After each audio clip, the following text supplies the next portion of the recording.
तो हेलो बच्चों, कैसे हैं? स्वागत है आप सभी का मेरे YouTube चैनल में। तो बच्चों, आज की इस वीडियो में मैं आप लोगों को क्लास 10th का चैप्टर 1 जो वास्तविक संख्या है उनके कुछ महत्वपूर्ण ऑब्जेक्टिव बताने वाला हूं, जो आपके 2025 के बोर्ड एग्जाम के लिए काफ़ी महत्वपूर्ण होने वाला है। तो चलिए आज की इस वीडियो को हम लोग शुरुआत करते हैं। तो आप देख सकते हैं कि मैंने यहाँ पे कुछ क्वेश्चन लिखा है, 5 क्वेश्चन, और इस 5 क्वेश्चन को हम लोग काफ़ी शानदार तरीके से समझने की कोशिश करेंगे। तो पहला क्वेश्चन हमारे यहाँ कह रहा है कि निम्न में से कौन परमेय संख्या है। ठीक है, निम्न में से कौन परमेय संख्या है। ठीक है, और हमारे ही 4 ऑप्शन है इस प्रकार से, √3, और सेकेंड है 2√2/√2, एंड सी ऑप्शन में है हमारा 4 + √5, एंड डी ऑप्शन में √6 है। ठीक है, देखिए आप लोगों को यदि बोर्ड के एग्जाम में इस प्रकार क्वेश्चन यदि मिले तो आप लोगों को करना क्या है। ठीक है देखिए, यदि कहे कि निम्नलिखित में से कौन सा परमेय संख्या है, तो देखिए आप इस चारों ऑप्शन को ध्यान से देखिए। यहाँ हमारा √3 है, और यहाँ जो है ये है, ठीक है ना, और ये सब हमारा यहाँ पे, ठीक है। पहला यहाँ 3 है, तो सभी का आप जो है ना वर्गमूल करके चेक कीजिए। ये 3 का यदि हम वर्गमूल करते हैं तो हमारा दशमलव में आएगा। ठीक है ना, यदि इसका वर्गमूल करते हैं 5 का तो दशमलव में आएगा, 6 का वर्गमूल करते हैं दशमलव में आएगा। ठीक है ना, यहाँ पर 4 हमारा क्या है, रूट से बाहर है, इस ये हमारा परमेय संख्या है। बट जो रूट के अंदर है ना, जो रूट के अंदर होगा उसका यदि आप वर्गमूल करते हैं तो उसका दशमलव में यदि आता है तो वो हमारा अपरमेय संख्या है। ठीक है ना, जो रूट से बाहर है वो हमारा परमेय संख्या है। इसका मतलब ये हमारा परमेय है, बट इसके साथ ये जुटा हुआ है, इसका मतलब ये टोटल हमारा अपरमेय हो जाएगा, ये अपरमेय हो जाएगा, ये अपरमेय हो जाएगा। ठीक है, और यहाँ पर ऑप्शन नंबर बी में देखिए, यहाँ पर √2 और √2 ये दोनों हमारा अपरमेय है, बट √2 से √2 यहाँ पे क्या होता है, कैंसिल हो जाता है। कैंसिल होने के बाद हमारा क्या बच जाता है, 2 बच जाता है, इसलिए हमारा क्या हो जाएगा, परमेय संख्या हो जाएगा। इसलिए हमारा option number B is correct. Okay, तो कोई दिक्कत नहीं होना चाहिए। यदि कोई दिक्कत है तो आप वीडियो को बैक करके देख लीजिए, आपको समझ में आ जाएगा। ठीक है, चलिए क्वेश्चन नंबर 2 हम देखते हैं। यहाँ पे क्वेश्चन नंबर 2 में हमारा है कि √3/√2। ठीक है √3/√2 एक डैश संख्या है। तो जैसा कि मैंने इसमें बताया था, आप इस दोनों का वर्गमूल करके चेक कर लीजिए। ठीक है, 3 का वर्गमूल यदि करते हैं तो दशमलव में आता है, 2 का वर्गमूल करते हैं दशमलव में आता है। चलिए मैं आपको वर्गमूल करके दिखा देता हूँ। जैसे कि देखिए 3 है यहाँ पे, इसका वर्गमूल करते हैं तो यहाँ पर 1 से लग जाता है। ठीक है, 1 + 1 2 हो जाएगा। यहाँ दशमलव देते हैं तो वर्गमूल में क्या आता है, 00 आता है। उसके बाद 2 के साथ ऐसा कौन सा अंक दे जो गुना करने पर इससे या इससे कम आना चाहिए, है ना।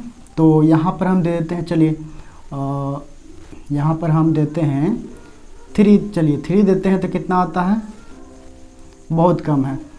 और 2 के साथ हम देखते हैं 7। ठीक है, तो 189। ठीक है, तो यहाँ पर हम 7 दे देते हैं, तो इससे थोड़ा कम है, ये काफ़ी कम था, इसलिए हम इसे नहीं लगा सकते हैं।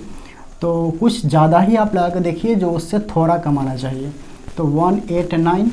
ठीक है, यहाँ 7 दे देते हैं तो ये हो रहा है, तो ये घट गया, और ये कितना हो गया, 1, और ये कट है ना। तो ज़्यादा बनाने की ज़रूरत है नहीं, हम देख लेते हैं। यहाँ पर हमारा दशमलव मिल रहा है। ठीक है ना, तो इसका वैल्यू दशमलव में आ रहा है, और इसका भी 1.4 करके कुछ आएगा। तो इसका दोनों का दशमलव में आता, इसलिए हमारा क्या होगा, ये भी हमारा ये हमारा हो जाएगा अपरिमेय संख्या। ओके, कोई दिक्कत नहीं होना चाहिए।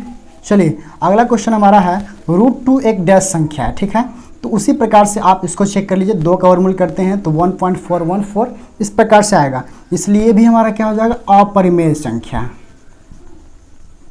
अपरिमेय संख्या। ठीक है, चलिए नेक्स्ट क्वेश्चन हमारा है कि 2 परिमेय संख्याओं के बीच कितनी परिमेय संख्या हो सकती है। ठीक है, 2 परिमेय संख्याओं के बीच कितनी परिमेय संख्या हो सकती है। ठीक है, तो ऑप्शन में हमारा कि 1, 2, 3 और अनंत। ठीक है, तो हमारा यहाँ ऑप्शन नंबर डी आंसर होने वाला है। आप कहेंगे कि कैसे अनंत कैसे होगा। ठीक है, चलिए हम 2 परिमेय संख्या यहाँ पर कोई ले लेते हैं।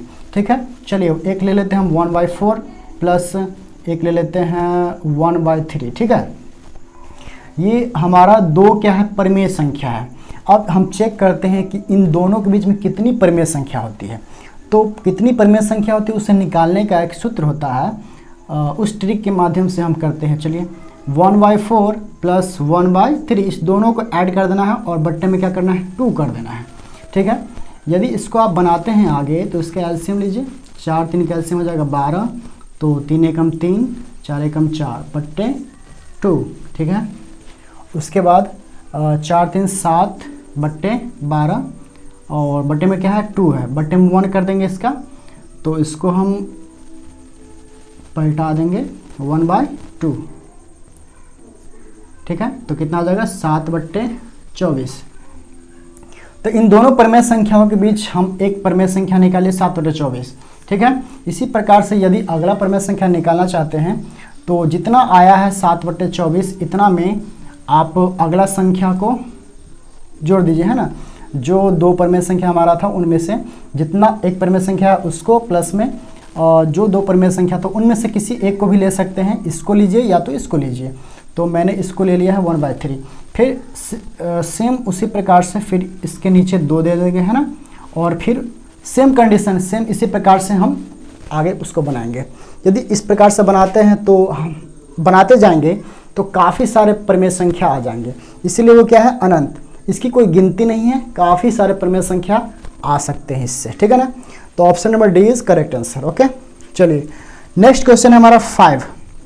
1.34 को p/q के रूप में लिखिए। ठीक है, देखिए p/q के रूप में किस प्रकार से लिखा जाता है, जैसे देखिए 1.34। ठीक है, इस पर कुछ लाइन उन नहीं है, यदि उस प्रकार का लाइन रहता तो उसको बनाने का तरीका कुछ और होता है, तो ये काफ़ी इजी है। यदि इसको p/q के रूप में लिखना है तो इसका दशमलव को हटाएंगे और इसके बदले नीचे 1 दे देंगे। ठीक है, दशमलव को हटाएंगे उसके बदले नीचे 1 दे देंगे, उसके बाद जितने अंक है उतने 0 के यहाँ रखेंगे। और उसके बाद आप इसको काट सकते हैं।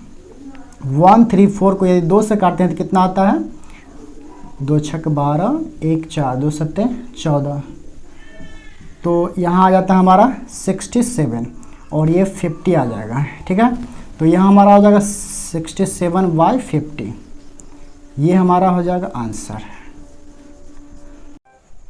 तो चलिए अगला क्वेश्चन देखते हैं। क्वेश्चन नंबर 6 हमारे यहाँ पे कौन अपरिमेय संख्या है। ठीक है, अपरिमेय संख्या पहचानने के लिए हमें सबसे पहले सभी का वर्गमूल करके चेक कर लेते हैं कि 64 का वर्गमूल होता है 8 और 36 का वर्गमूल होता है 6, 81 का वर्गमूल होता है 9 और 25 का 5, है ना। और 7 का यहाँ पर वर्गमूल होता नहीं है, 7 का वर्गमूल नहीं होता है, यदि वर्गमूल करते हैं तो इसका वैल्यू दशमलव में आता है। ठीक है, और 9 यहाँ पे रूट से बाहर है, तो ये तो हमारे परिमेय है, बट ये क्या है अपरिमेय है, बट लेकिन ये अपरिमेय के साथ है, इसीलिए दोनों ये हमारा टोटल क्या हो जाएगा अपरिमेय संख्या हो जाएगा, ये हमारा हो जाएगा अपरिमेय संख्या। ठीक है, तो इसीलिए option number D is correct answer. ठीक है ना, हमारा ऑप्शन नंबर डी आंसर होगा, क्योंकि इन सभी का वर्गमूल हो चुका है, इन सभी का वर्गमूल हो गया है। ठीक है, वर्गमूल होने के बाद रूट से बाहर निकल गया है, इस कारण से ये हमारा परिमेय संख्या होगा। लेकिन 7 का वर्गमूल नहीं होता है, इसलिए रूट के अंदर रह गया, इसलिए हमारा अपरिमेय संख्या हो गया। ठीक है, चलिए कोई दिक्कत नहीं होनी चाहिए। अगले क्वेश्चन देखते हैं यहाँ पे।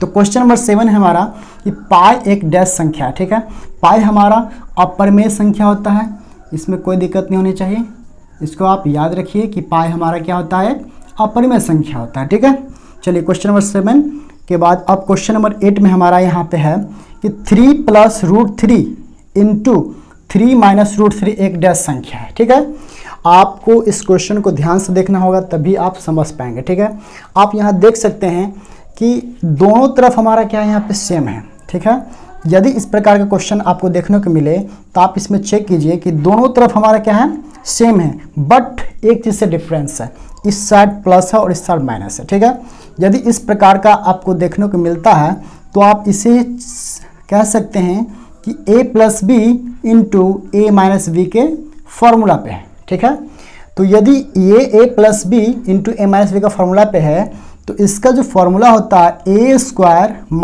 - b²। तो यदि इसका वैल्यू ये होता है तो इसको भी हम तो इस प्रकार के फॉर्मूला पे तोड़ सकते हैं। तो फर्स्ट वाला हमारा a कहलाएगा और सेकेंड वाला b कहलाएगा। ठीक है, ये भी a होगा और ये भी हमारा क्या होगा b होगा।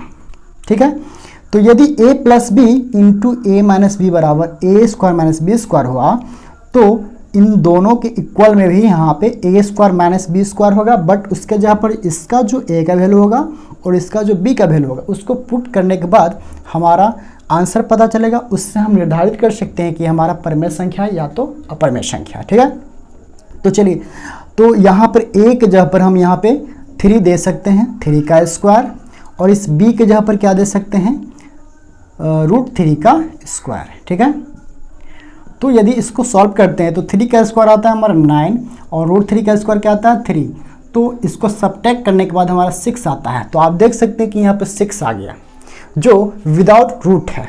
ठीक है, बिना रूट का है, इसलिए ये हमारा क्या कहलाएगा, परिमेय संख्या कहलाएगा। यदि इसमें रूट रहता तो हमारा अपरिमेय संख्या हो जाता, बट ये क्या है, हमारा परिमेय संख्या है। ठीक है, कोई दिक्कत नहीं होनी चाहिए। तो इसमें हम लिख सकते हैं कि ये परिमेय संख्या है, परिमेय संख्या। ओके, ठीक है। देखिए, आपको यदि ये फार्मूला याद नहीं है फिर भी आप बना सकते हैं। ठीक है ना, मैं आपको ट्रिक बताता हूँ। यदि दोनों साइड जो है सेम होना चाहिए, दोनों साइड, देखिए इस साइड भी 3 + √3 है, इस साइड भी 3 और √3 है, बट एक चीज़ से डिफरेंस होना चाहिए, प्लस माइनस। यदि आपको ऐसा देखने को मिलेगा तो डायरेक्ट फर्स्ट का स्क्वायर करना, माइनस सेकेंड का स्क्वायर करना। ठीक है, घटाने के बाद जो आएगा, यदि रूट में आता है तो रूट में आता है बट उसका वर्गमूल नहीं होता है तो अपरिमेय संख्या, और यदि विदाउट रूट आता है, बिना रूट के आता है, तो वो हमारा क्या हो जाएगा, परिमेय संख्या। ठीक है, तो हमने यहाँ परिमेय संख्या लिख दिया है। ठीक है, चलिए नेक्स्ट क्वेश्चन हमारा है क्वेश्चन नंबर 9, 3 + 2√5 एक डैश संख्या है। ठीक है, देखिए 3 तो हमारे यहाँ पे परिमेय है। ठीक है, 2 भी चलिए परिमेय है, लेकिन ये 5 हमारा अपरिमेय है क्योंकि इस 5 का वर्गमूल होता नहीं है। तो यदि अपरिमेय संख्या है तो परिमेय संख्या और अपरिमेय संख्या जो हमेशा अपरिमेय ही संख्या होता है। ठीक है ना, देखिए परिमेय संख्या बट ये अपरिमेय संख्या है, ये दोनों अगर साथ मिल गया तो ये अपरिमेय संख्या ही कहलाएगा। ठीक है ना, तो यहाँ पर हम लिख सकते हैं अपरिमेय संख्या। ठीक है, कोई दिक्कत नहीं होनी चाहिए। नेक्स्ट क्वेश्चन हमारा क्वेश्चन नंबर 10 है कि 17/24 का दशमलव प्रसार क्या होगा। ठीक है, 17/24 का दशमलव प्रसार क्या होगा। ठीक है, इसे आप ध्यान से देखिए, इसको हम कैसे बनाएंगे। हम यहाँ पर लिखते हैं 17/24। ठीक है, आपको चेक करना है, शांत अशांत वाला यदि क्वेश्चन आते हैं आपके एग्जाम में तो सावधानीपूर्वक ध्यान से बनाइए। नीचे वाला ऊपर वाला अंश होता है और नीचे वाला हर होता है, तो हमेशा हर का गुणनखंड करेंगे। ठीक है, इस प्रकार से 2 से कितने मरतबे लग जाएगा, 12 मरतबे, तो यहाँ 12, फिर 2 से लगता है 6 मरतबे, 6। ठीक है, उसके बाद 2 से हम 3 मरतबे लगा सकते हैं। ठीक है ना, अब आप यहाँ देख सकते हैं कि 2 कितने हैं, 3 है ना, तो 2 की पावर 3। ठीक है, उसके बाद 3 यहाँ पे कितना है, 1 है, तो 3 की पावर 1। ठीक, चलिए अब हमारे पास यहाँ 2 के पावर 3 गुने 3 के पावर 1 आया। बट शांत अशांत पहचानने के नियम आप लोगों को ध्यान होना चाहिए। शांत कब होता है, शांत कब होगा, यदि इस प्रकार से बनाने के बाद 2 और 5 ही आना चाहिए। इसका अभाज्य गुणनखंड हमने किया, इसमें 2 और 3 आया। ठीक है, 2 नीचे वाला मिलाइए, ठीक है ना, पावर को नहीं, नीचे वाला 2 और 5 आना चाहिए, 2 और 5। यदि 2, 5 आता है तो आपका शांत होगा, यदि 2, 5 नहीं आता है तो क्या हो जाएगा, अशांत हो जाएगा। तो यहाँ पर 2 तो आ गया है बट यहाँ पर 3 आ गया है, लेकिन 5 नहीं आया है। इस 3 के जगह पर 5 होता तो हमारा शांत होता, लेकिन ये क्या है, अशांत है। तो आप इसमें लिख सकते हैं option number B is correct answer. ठीक है, कोई दिक्कत नहीं होनी चाहिए।